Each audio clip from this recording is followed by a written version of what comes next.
Hello friends, welcome to my channel. இன்னைக்கு இந்த வீடியோவில் நம்ம என்ன பார்க்க போகிறோம் அப்படின்னா ரொம்ப ஈஸியான அரிசி மாவு புட்டு தான் பார்க்க போகிறோம். நான் இன்னைக்கு இது ரொம்பவே ஈஸியான மெத்தடில் இட்லி பானை யூஸ் பண்ணி பண்ண போகிறேன். வாங்க இது எப்படி பண்ணுறதுன்னு வீடியோவில் பார்க்கலாம். அதுக்கு முதல்ல நம்ம 1 கப் அளவுக்கு தண்ணியை நல்லா கொதிக்க வச்சு எடுத்துக்கலாம். நான் இன்னைக்கு 1 கப் அளவுக்கு மாவு எடுத்திருக்கேன். அதுக்கு தேவையான அளவுக்கு உப்பு சேர்த்துக்கணும். கூடவே 3 ஏலக்காய் அடித்து அதையும் சேர்த்துக்கணும். 2 ஸ்பூன் அளவுக்கு நெய் ஊற்றுறேன். இது எல்லாத்தையும் சேர்த்து நல்லா மிக்ஸ் பண்ணிக்கலாம். புட்டு மாவில் நம்ம நெய் ஊற்றி பண்ணும்போது புட்டோட வாசம் ரொம்பவே நல்லாயிருக்கும். இப்போ நல்லா மிக்ஸ் பண்ணியாச்சு. இப்போ கொஞ்சமாக தண்ணி ஊற்றி நம்ம மாவை மிக்ஸ் பண்ணிக்கலாம். தண்ணி ஒரே தான் ஊற்றிடக்கூடாது, கொஞ்சமாக ஊற்றி மிக்ஸ் பண்ணிக்கோங்க. நம்ம கொதிக்க வச்சு தண்ணி ஆட் பண்ணி மிக்ஸ் பண்ணுறோம், அதனால முதல்ல கரண்டியில் நல்லா மிக்ஸ் பண்ணிக்கோங்க. சூடு நல்லா ஆறுனதுக்கு அப்புறமா நம்ம கை வச்சு மிக்ஸ் பண்ணிக்கலாம். இதே மாதிரி கொஞ்சமாக தான் தண்ணி ஆட் பண்ணணும்.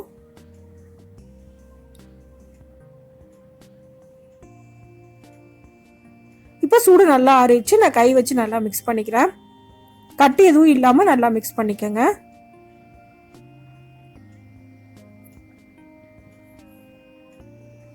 இப்போ நல்லா மிக்ஸ் பண்ணியாச்சு. இந்த அளவுக்கு நல்லா மிக்ஸ் பண்ணணும். நம்ம கையில் எடுத்து பிடிச்சோம் அப்படின்னா இந்த மாதிரி பிடிக்க வரணும். அதே சமயம் உதுத்து விட்டால் இந்த மாதிரி நல்லா உதிரணும். இந்த அளவுக்கு நல்லா மிக்ஸ் பண்ணி எடுத்துக்கோங்க.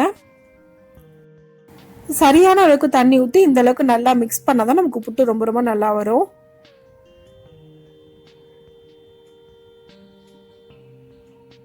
இப்போ மாவு நமக்கு ரெடி ஆயிடுச்சு. ஒரு 10 நிமிஷம் போல மூடி வச்சிடலாம்.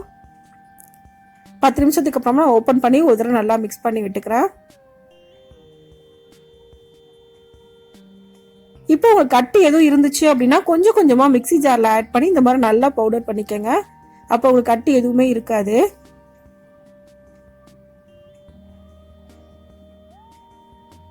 நம்ம என்னதான் மிக்ஸ் பண்ணாலும் புட்டு மாவில் கட்டி வரும். அதுக்காக இந்த மாதிரி மிக்ஸி ஜாரில் போட்டு நீங்கள் பவுடர் பண்ணிக்கிட்டீங்க அப்படின்னா கொஞ்சம் கூட கட்டி இல்லாமல் இருக்கும். இதே மாதிரி கொஞ்சமாக ஆட் பண்ணி எல்லாத்தையும் நல்லா பவுடர் பண்ணி எடுத்துக்கோங்க. இந்த அளவுக்கு கட்டி எதுவும் இல்லாமல் நம்ம மாவை மிக்ஸ் பண்ணும்போது புட்டோட டேஸ்ட் ரொம்ப நல்லா இருக்கும். அடுத்து ஒரு இட்லி பாத்திரத்தில் மேலே இருக்க தட்டை மட்டும் வச்சுக்கோங்க. இப்போ மேலே ஒரு துணி போட்டுக்கலாம். இப்போ நம்ம ரெடி பண்ணி வச்சிருக்க புட்டு மாவை இதில் ஆட் பண்ணிக்கலாம்.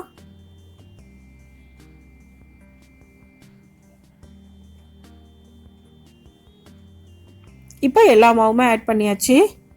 இப்போ இது கூட தேவையான அளவுக்கு தேங்காய் துருவல் போட்டுக்கலாம். நான் இன்னைக்கு 1 கப் அளவுக்கு தேங்காய் துருவல் போடுறேன்.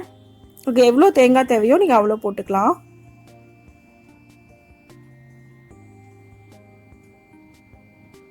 இப்போ துணியை மூடி வச்சிடலாம். மேலே இருந்து ஆவி படும்போது உங்களுக்கு தண்ணி எல்லாம் புட்டுல படும். அதுக்காக துணியை இந்த மாதிரி நல்லா மூடி வச்சுக்கோங்க.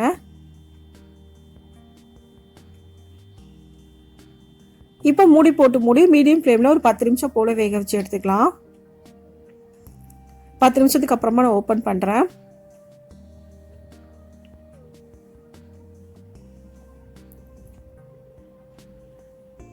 இப்போ நம்ம புட்டை வெளியே எடுத்துடலாம். இப்போ இது ஒரு அகலமான பாத்திரத்தில் போட்டுக்கோங்க. நம்ம வெளியில் எடுக்கும் போது கட்டியாக இருக்க மாதிரி தெரியும். ஆனால் நல்லா மிக்ஸ் பண்ணோம் அப்படின்னா உதிரியாயிடும். இது நல்லா மிக்ஸ் பண்ணிக்கலாம். நீங்கள் நல்லா மிக்ஸ் பண்ணிவிட்டு இது கூட பாலும் சர்க்கரையும் சேர்த்தும் சாப்பிட்லாம். அப்படி இல்லைன்னா வெள்ளை பாகு காய்ச்சி அது கூட சேர்த்து மிக்ஸ் பண்ணியும் சாப்பிட்லாம். நான் இன்னைக்கு வெள்ளை பாகு காய்ச்ச போகிறதில்ல, ரொம்ப ஈஸியாக பண்ண போகிறேன். அதுக்கு அந்த புட்டில் பாதி புட்டை நான் இட்லி பாத்திரத்தில் சேர்த்துக்கிறேன்.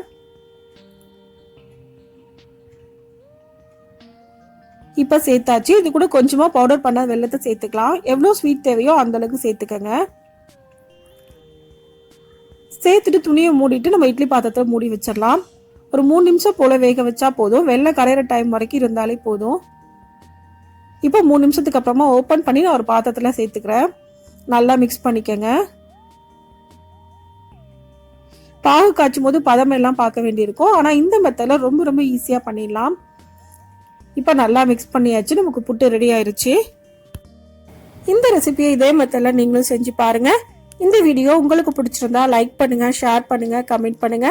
மறக்காம சேனலை சப்ஸ்கிரைப் பண்ணுங்க. தேங்க்ஸ் ஃபார் வாட்சிங்.